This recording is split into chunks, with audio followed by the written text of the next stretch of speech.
Welcome again to Off the Record Interviews, and today I have with me Mikko Salovaara, who you would know from Kiuas and Daimonic, I suppose, as well. Hello there. Well, it's good to get a chance to talk to you because I don't think we've ever actually done a proper interview before, and I've always had a lot of questions for you. Yes, and I'll try to answer everything I know about everything, about the universe and life and everything before that. Well, Before so the Big first of all, Bang. I'm so glad you say that because, first of all, I do want to know what is the meaning of life. 42, but everyone knows that. It's an easy one. We That's got to easy. start with an easy one. That's yeah. That's So now we got that out of the way, and what's next? Well, just first of all, how does it feel having this new EP out? To be honest, fantastic, euphoric. Now, Um, no, you never know for sure. Yeah. Okay, I'll try to sound serious. That's not my strongest characteristic, but I'll try. Quite honestly, and now this time really honestly, we are very pleased, and it's I really think it sounds very fresh. I really think that we needed the time, we needed all the years in between. At least I can speak for myself only in the end, but I felt it was quite easy to write actually, and like everything kind of flowed quite smoothly, the whole process. So it was, there are like these cliched answers, and everyone always says that like the new album or whatever is always the best they've ever done, and like this time we really nailed it and stuff like this. So I'm not saying that because I think it's like each time you make something new, each time we've done an album, it probably is at the time it's the best you can do anyway. So I think we've never had the kind of pressure to sort of force it. If it hasn't been ready, then we've taken the time, and and this time we've taken 10 years. So I think that's enough for 3 songs. But yeah, actually, one of them has been written like some years ago. One of them was written last year, and one of them was written just before recording. So it's kind of it's taken its time. So grab bag of Kiuas throughout the ages. yeah, the lost ages, because we've been silent for these 10 years or so. So that's this is kind of it's it doesn't sound very fruitful if you think about it that way, but whatever, it doesn't really matter. It felt good for us. Well, I think, yeah, it makes sense that an album is less of like ranking albums is a little bit weird to me. As someone who's done music journalism for so long, I've never wanted to give a score or a ranking to an album because it's always just a reflection of these people at this time, and in the end I don't really think they're that comparable to one another. So if it's feeling like a good depiction of where you're at right now, I think that's a solid win. Yeah, exactly. Yeah, I forgot the question, but ask me again if I didn't answer it. I think that's pretty good summary of the whole EP released vibe. But one other thing I was curious about was, did I understand correctly that this was an independent release? Yeah, How come you decided yeah, to go that totally. way? Not really sure. It wasn't before that. There wasn't anything like. Let me put it this way, as our great lead singer always says in interviews. We didn't have like any plan really in the beginning, so it kind of I don't know. It's more like I guess the answer is why not, or why would have we done something like why would have we done it some other way or through some other channel, or we could have of course like talk with record companies and so forth, but um, I don't know. It just came together and it was ready, and it was ready to put out, and everything worked that way. Hmm. So actually it's kind of the other way around. So we're open to the possibility that if someone wants to license it, or whatever, distribute you know somewhere else and so forth, and then we might consider those kinds of possibilities. But like, quite honestly, I haven't thought about that much myself, because I'm perhaps the wrong person in the band to ask ask about that part. It felt kind of natural. It just happened. So maybe it would have slowed us down if we had negotiated some boring details about contracts and something like that. I don't know. I'm just an artist. I don't know these business things. Well, as the songwriter, then why did you decide to do an EP as opposed to an album or some singles or that sort of thing? Well, that's just I'll have to give the same answer to every question. That it, that was that was how it came about, and that would have been forced. That would have been kind of forcing it, or maybe like you know, because there was already a bit of some older material. Like I said, that one song was written last year, and one was some years ago, and then when the concept came together to fit these songs together, it would have been like delaying the whole thing with writing more songs and trying to come up with a full length album, and then it wouldn't have been fresh anymore and so forth.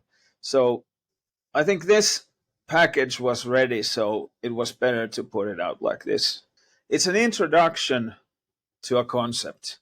Mm. It's it it is a concept album, but it's not like in such an introduction that don't want to open it up too much, because then it's for everyone to figure out later, and with songs that are going to be heard maybe 10 years from now or so forth.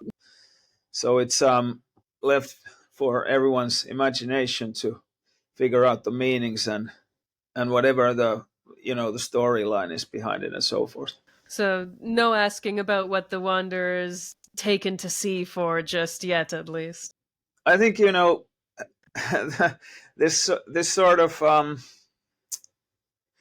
of an idea has been like it's kind of this sort of archetype kind of thing, which has been in like every myth throughout the history of mankind. So it's not like it's um, the the meanings behind it can be observed on like many levels. They can be like you can think about it as okay. I'll give just perhaps try to give some kind of an example. So let's say that one meaning could be that, and actually there are hints about this in the lyrics as well. It's kind of wandering into your own subconscious. So that's one way to think about it. And all of these stories and um, like images that you know are being portrayed in the lyrics and so forth, they can be thought about like as dreams or whatever. So that's just one level. Then there can be this like uh, then it can be like a very sort of concrete story, but that's something that I'm not gonna start revealing yet. If someone really wants to have like let's say that if you're not satisfied with having no like flesh and bones meaning to this, you can go with this subconscious and dreams meaning to start with, but that's not the only way to look at it, and the only way to think about the lyrics and the music. There's layers, man. You got to have a few layers. Yeah, and then there can even be like layers that the songwriter hasn't thought about. I think that's like then there's something very interesting going on if someone else finds meanings that the artist hasn't thought about at all, Hmm. which is possible. I hope. I love this pattern in art, just kind of in general, that you, let's say, you're influenced by movies or books or games or whatever, and then you write your music, and then people who write or make games or do music listen to your music and get inspired by that, and it creates this fun, positive cycle of creativity. Yeah, yeah. That well, if that happens, I'm very happy. I've had at least a few short stories in my mind that were based off of your Wanderer in my backlogs of half-written fantasy stories here and there. Well, that's very nice to hear. When can we hear those? I spent too long doing music journalism. I have to start writing again. It's something on my to-do list nowadays. I always got to make time for the creative stuff, and I think I forgot that for like 10 years maybe. So, Yeah, yeah. I know what it feels like. well, let's do a little Kiuas history lesson here for anyone who's just kind of discovered you with the new EP. So, you guys were, of course, well, actually, you tell me the story. Tell me the story of like how Kiuas came together originally back in the day. Oh, that's oh, If you that's a can long remember. story. Yeah. Um. Well, we've known each other for so long that it goes like back to our teens, and we played together since we were like 16 or something like that. At least most of us. Like this original lineup came together, I think, about in 2000 or something like that. Uh, Maybe a bit earlier even. And I think we recorded our first demo sometime in 2002, I guess. Yeah, something like that. Then a second one, maybe a year later, and then we first got signed to this interesting British this record company that was called Rage of Achilles. It was like a one man record company, and he signed some Finnish metal bands, and I think then went bankrupt. But then we got signed with Spine Farm, and I think that was in 2004, and then we released our first full length, The Spirit of Ukko, in 2004, I guess, or 2005.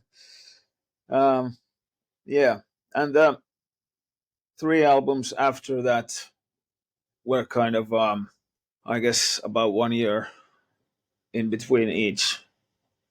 So the last one, the last one was, I think, 2010, our fourth album. And during those years, we, of course, toured a lot, also in quite many countries. Actually, I think I counted once that we played in 15 countries or something like that. Yeah, it's not that many for that time when everyone was touring so much. But I think maybe nowadays, if you start a band, it's not very common to start touring much because the industry has changed and so forth. But yeah. Anyway, good times, rock and roll times. Yeah, that was crazy. You have to say something like this. I hope it sounds convincing. It was, yeah, we were like that was, I can talk about this on. This is like daytime. This is a daytime show, so I won't go deeper into that. The excuse is always that you drank too many beers and you don't really remember clearly. Yeah, exactly. I think in the worst times, like, I probably drank even like I think might have been even like 3 beers during a day. Yeah, that's crazy. And they were non-alcoholic, but still, I mean, they have a lot of sugar, and that's very unhealthy. So yeah. Nowadays, it's only water and some special mineral blends that have this yogic, um, uh, Ayurvedic, traditional herbal components, and that's why I'm enlightened. But anyway, so getting back to our story. So after the last album, we still we were still active for a couple of years, and we had a lineup change maybe in 2011, I guess. And yeah, that was well, it was a heavy lineup change. So we did some we did some fun stuff with the second lineup as well, and great gigs too. But then at some point, I can't even remember what exactly happened and how we came to the decision that we were not gonna continue doing this for at least a while. And I think that was in 2013 when we decided to pull the plug, as they say. And then we held this very memorable goodbye concert with all of the members playing during the evening, and we played for like 3.5 hours, and you were there, and I admire the audience for their extraordinary stamina and patience. Yeah, so that was that. And then 10 years passed by, and now we're here with our new fantastic EP called Samoja Pyhiinvaellus, available now in a record store near you. No, it isn't at all. But it's available on our web store. Yes. So get it now. That was I'm not good at this promoting, but Just I'm drop trying that my name best. every chance you can. Yeah. The new Klaus album. I'm in Kiuas. Yeah, Klaus in one German website once. This is a true story. Yeah, I can see why, and Very that's embarrassing. All right, you may notice that we just absolutely cut from our original interview over to Dark River Festival. Magic. the internet goblins ate the audio for the second half of the last one, so we're here now. You guys just finished your show. How did it go? You guys have always big smiles and you look like you're having fun, so. Which is exactly true. So we had a lot of fun, and we only played 2 festival gigs this year, so this was the second one, and it was like, how should I say? It was truly a grand finale, so to speak, and we tried to give even the last drops of our weary souls to the audience. So yes, it was fantastic. For us at least. I hope for the audience as well. I enjoyed myself at least. Okay, well that's enough then. Well, I guess this was your last show for this year, so what's coming up next for you guys? Well, we have some shows that are gonna be like in spring next year. We're gonna announce them when they're all like locked in and so forth, because we're still gonna pretty much do something similar that we did earlier this year, sort of club tour in Finland at least, but there might be some extra, because there's been a lot of talk of, you know, this and that, but yeah, there are gonna be a lot of live shows coming up as well next year, and hopefully people are gonna be there, and of course because everyone is probably hoping for something new to happen as well. I guess the audience has been pleased with hearing the same old shit for the last couple of years from us, but as I've talked earlier, the EP that we released in this spring is gonna it's a start of a concept and a story, and there's gonna be follow-ups, and let's see when, but sooner or later, I promise. Awesome. Well, I'm looking forward to it, and I can imagine some people in the crowd today are also looking forward to it. Hopefully. Yeah, definitely one of the most fun-looking mosh pits I've seen in a really long time out there. Yeah. Full of bubbles and... yeah, the bubbles took my attention, so that's always good when there's something like that going on in the audience, when like you're trying to play and you notice something that like catches your attention, and then you sort of or I at least have some seconds of difficulties concentrating on my playing, but that's fine, because it has to be like interactive both ways, so it's a show for us as well in that case, and that's always nice. Well, all of your bandmates have abandoned you to finish this interview by yourself, so yeah. we can wrap this up with my usual question, which is just that you could make the world a better place by passing on some sort of message. What do you think you might encourage the world to consider? Well, I try to think about this, but it's hard because there's nothing going on here. But anyway, so I guess I would say that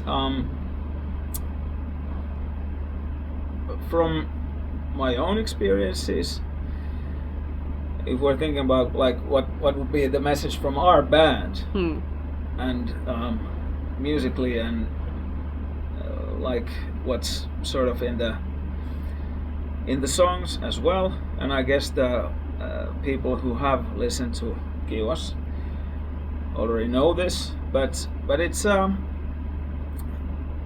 hoping at least that there's a positive energy, and like the idea of, you know, going your own way, doing your own thing, and enjoying it, and giving something good to others as well. Okay, this sounds like hippie shit, but that's maybe a part of me as well, so why not? But anyway, so even though, you know, in metal it's supposed to be aggressive and dark and stuff like that, and there are those I think there's some of that in Kiuas as well, but I think overall, if you compare us to like maybe musically similar bands, maybe we're a bit more on the positive side towards the energy spectrum, so to speak. So I hope people will get something from us that will help them to go forward on their own journey. So find your passion and listen to Kiuas. Yeah, but basically just listen to Kiuas and buy our merch, buy our music, buy our everything, and make us happy. Okay. And that will make the world a better place. that will definitely make the world a better place. Yes. All right. Well, thank you so much for finishing this up with me, and I guess I'll be seeing you next year sometime. Hopefully, yes. Thank you very much.